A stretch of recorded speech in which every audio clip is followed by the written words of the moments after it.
কোনো এক মানসিক বিকারগ্রস্ত উন্মাদ আমাদের হাবিব সাল্লাল্লাহু আলাইহি ওয়াসাল্লামকে নিয়ে মিথ্যাচার করে যাচ্ছে, কিন্তু আপনি রাসূল সাল্লাল্লাহু আলাইহি ওয়াসাল্লামের মর্যাদা রক্ষা করে কোনো কথা বলতেই পারছেন না, কারণ আপনি তার সম্পর্কে যথেষ্ট জ্ঞান রাখেননি।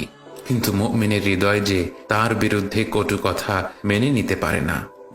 তিনি সর্বকালের শ্রেষ্ঠ মানুষ, শ্রেষ্ঠ নবী, শ্রেষ্ঠ রসূল। মানুষ নিজের উপর অনেক অন্যায়, অনেক অত্যাচার সহ্য করতে পারে। নিজের বিরুদ্ধে মিথ্যা কথা মুখ বুজে সয়ে নেওয়া যায়, কিন্তু ভালোবাসার মানুষের বিরুদ্ধে অন্যায় সহ্য করা যায় না। তার ব্যাপারে মিথ্যাচার হলে যে ভাষা, বর্ণ, জাতি নির্বিশেষে বিশ্বের প্রতিটি কোণে, প্রতিটি বিশ্বাসীর মনে রক্তক্ষরণ হয়। তিনি মানুষটাই এমন ছিলেন যে তার ব্যাপারে দুটি বাক্য পড়লে তার জন্য ভালোবাসায় মন ভরে যায়।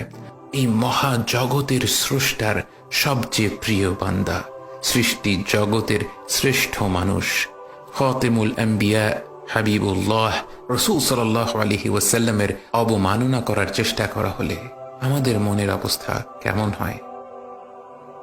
বাস্তবে নবীজি সাল্লাল্লাহু আলাইহি ওয়াসাল্লামকে কেউ অবমাননা করতে পারে না, যার নামই হলো মুহাম্মদ, অর্থাৎ প্রশংসিত ব্যক্তি।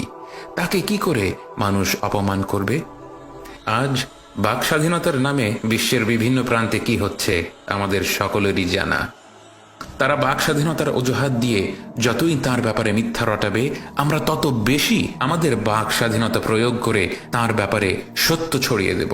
আজ যখন তার মহান চরিত্রকে নিয়ে ব্যঙ্গ করা হচ্ছে, তার অনুসারী হিসেবে আমাদের কর্তব্য হলো তার ব্যাপারে জানা এবং তার সুন্নতগুলোর প্রয়োগ আরো বাড়িয়ে দেয়া।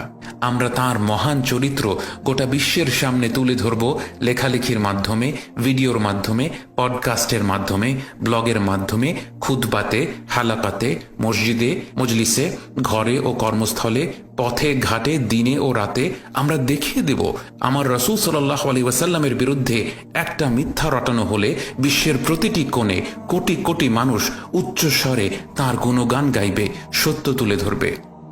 আমরা সুন্নত পালনের মাধ্যমে বিশ্বকে দেখিয়ে দেব কেন আমাদের নবীজি সাল্লাল্লাহু আলাইহি ওয়াসাল্লাম সৃষ্টি জগতের সবচেয়ে প্রশংসিত, সবচেয়ে প্রিয়, সবচেয়ে মহান সৃষ্টি।